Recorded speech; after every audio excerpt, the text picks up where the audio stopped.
Hi, folks. This is Don Meisner with the North Country Fishing Report. You know, I talked in another time about invasive species, but that has really become a situation that decades ago we didn't have as much. We didn't have ships coming into our waterways to the degree that we have them now with their ballast water, and they let that out and certain things escape. One of the things that I've noticed that out in the Columbia River, now that's way away from us, they've had a huge problem with what they call pike minnows.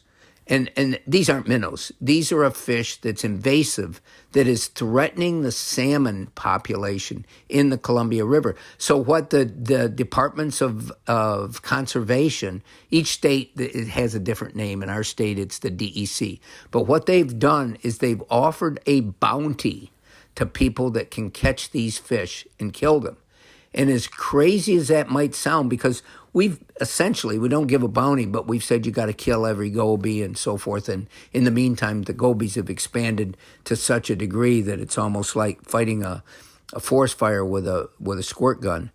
But in this case, there's people that are making over $100,000 a year catching these invasive species and getting rid of them out of the water. And apparently the DEC out there figures it's working. It helps. You know, there's other things that I've noticed that would just amaze you. Number one, walleyes. We, in some cases, and some of us worship walleyes. They grow to really big size here in our area. They're incredibly good to eat. And people just love to fish for them. They have a mystique about them that I think really is something different than almost all other species. And yet, they have become an invasive species in a lot of other waters. Because remember, when we're talking about invasive species, what we're really talking about is something new comes into an ecosystem and it needs to eat too.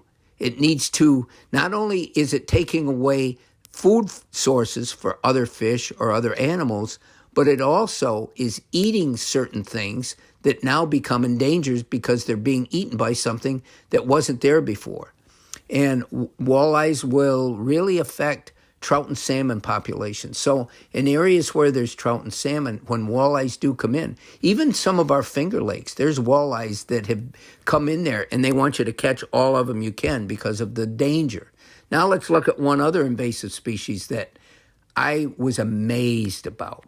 In New Hampshire, Lake Winnipesaukee and Squam Lake, some of these lakes, they did the movie on Golden Pond up there. It's a beautiful area, and it's an incredible smallmouth watershed fishery up there. I mean, it's really, really good. Lake Winnipesaukee is a big lake, and it used to be just full of really good-sized smallmouth. Well, what happened is somehow rock bass got into that watershed. And for us, you know, rock bass have always been one of the easiest fish to catch. They're not too bad to eat if you like to eat panfish, and we haven't thought much about them. They've been in our waters for years and years and years. But up there now that they've got in, they are a scourge. They're destroying the fishing. Fishermen are complaining that they no longer can even hold tournaments on the water because where in the past you might catch 10 bass in an hour, now you might catch 5 bass in a day because the rock bass have just decimated that waterway. So it's always good to be aware that no matter how good any fishery is, no matter how good we have it, anything can change. And invasive species are always something that we have to keep our eye on. Until next time, folks, this is Don Meisner with the North Country Fishing Report.